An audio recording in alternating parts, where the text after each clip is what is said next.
hordoftoota koo ammas deebi'ee dhufee wal arginee jirra. Yeroo darbee barnoota garaa hedduu isaanii wajjin barannee like comment share gochuudhaan jajjabeessaa waan turtaniif hedduu tokko isin jaaladha. Galatoomaa isin jechuu barbaada. Ammallee barnoota kan biraa isiniif qabadhee dhiyaadheera. Namoonni YouTube kanaaf haaraa taatan Amii Saba Kootuu kan jedhu loogoo irraa kan argitan kana seenaatii subscribe godhaa, mallattoo bilbilaa sanatti bu'aa sana booddee all kan jedhu irra yoo gootan bifa notificationidhaan barnooti asii gadhiifamu direct dhufee akkasiin dhaqqabuuf isin gargaara jechuudha. Akka kanatti hordoftoota Amii Saba Kootuu ta'uu dandeessu jechuudha. Barnoota guyyaa har'aa keessatti wanti nuyi wajjin barannu keessattuu social media garaa yeroo fayyadamnu baay'een keenya haala garaa itti fayyadamne jechuudha. Akkuma dhuunfaa keenyatti for example yeroo chaatii fayyadamnu chaatiin keenya akka mul'anne namoonni barbaannu jirra. Keessumattuu chaatiirra FB fa Telegram wanta garaa jechuudha. Keessuma for example FB fayyadamne yoo ta'e namoonni baay'een keenya FB keenya chaatiirra akka nuyi teenyu akka namoonni hin argine barbaanne jechuudha. Kuni akkuma dhuunfaa keenyaatti fedhii keenya jechuudha. Namoonni baay'een keessan yeroo FB fayyadamnu F-Lite irraa keessumattuu F-Lite fi application isa kan irraa jechuudha. Yeroo kan biraa yeroo duraan ture jechuudha. Chat ofiisaa gara fuulduraa irratti argama ture chat setting jedhee. Amma garuu sun hin jiru. Akkamitti dhoksuu dandeenya, dhoksuu feene qabne jettanii namoonni na gaafatan inboxiidhaa fi commentii garaadhaan sana sinii deebisuudhaaf dhiyaadheera jechuudha. FB koo gaafan galuu kanatti kunoo karaa harka mirgaa mallattoo sarara sadii kanatti yeroo bu'u kunoo iddoo kanarra hin jiru jechuudha. Setting kana keessa eessallee hin jiru. Duraan garuu karuma salphaa fuuldura kanarratti chat setting jedhee jira. Sana booddeesuma cuqaastanii ture kan ofirra godhamu. Namoonni baay'een keessattuu chaatiin keessa yeroo banaa ta'u namoonni baay'een akkatti FB fayyadamtan dhabde jechuudha. Meesejii garaadhaan isin rakkisu jechuudha. Chaatiirra jiraachuu keessan bartanii namoonni isin hordofan baay'ee isin hordofanii akkasiin FB fayyadamne yookaan wantoota garaagaraaf illee baay'ee isin hordofan namoonni akka isin fayyadamneef isin eeyyamamne baay'een keessan illee chaatii keessan ofii godhachuu barbaaddu jechuudha. Akka namni isin argineefi sanas ta'u kana chaatii keessan ofii gootanitti fayyadamuudhaaf maaliif akka barbaadan isin qofatu beeka.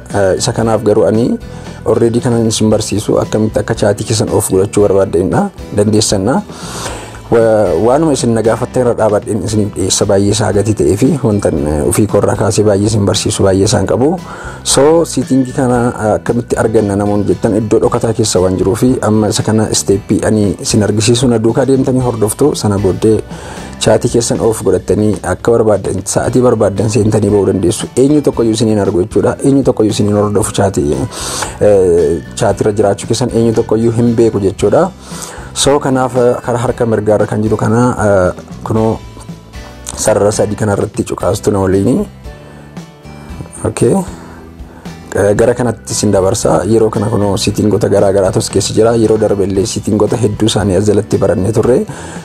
Akkaataatti peejii banatan, akkaataatti Facebookiin keenya akkaawuntii nama biraa keessa yoo jiraate akkamitti akka jalaa baasnuu fi wantoota garaagaraa dhimmoota Facebook wajjin wal qabatan hedduu isaanii akka barannee yaadatama.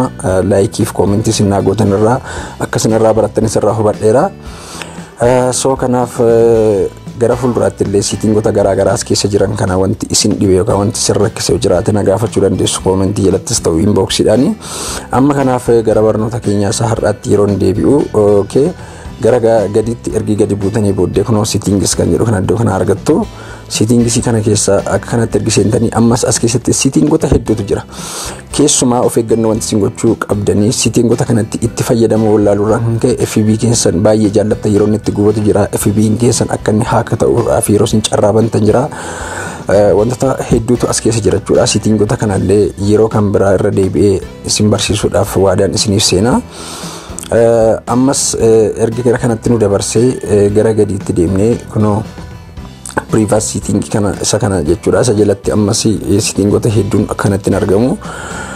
Sana booddee kunoo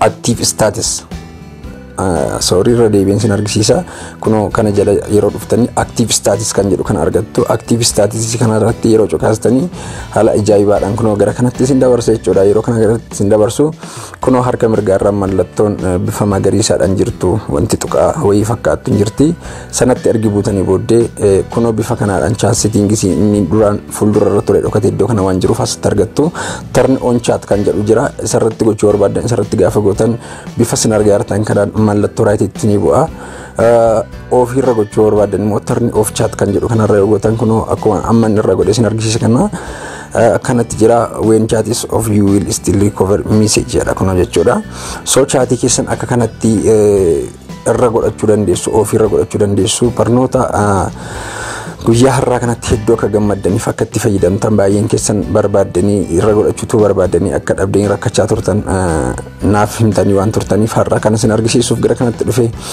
hordoftoota koona hordofaa waan turtaniif hedduu tokko sin jaaladha amii saba kootuuf ammallee namoonni subscribe godhin jirtan barnoota hedduu kanaaf kana fakkaatan hedduu waan gadhiisuuf keessa seentanii amii saba kootuuf kan jedhu search gootanii mallattoo bilbilaa sanatti buutanii sana booddee all kan jedhu sanarra yoo gootan bifa notification dhaan dhufee barnoota si gadhiifamu direct isin dhaqqaba jechuudha dhimmoota kan biraa akka anirratti isiniif sin barsiisu wanti isin barbaadde yoo jiraate illee comment jala naa kaa'aa barnoota guyyaa har'aa kana fakkaata ture hedduu tokko sin jaaladha nagaa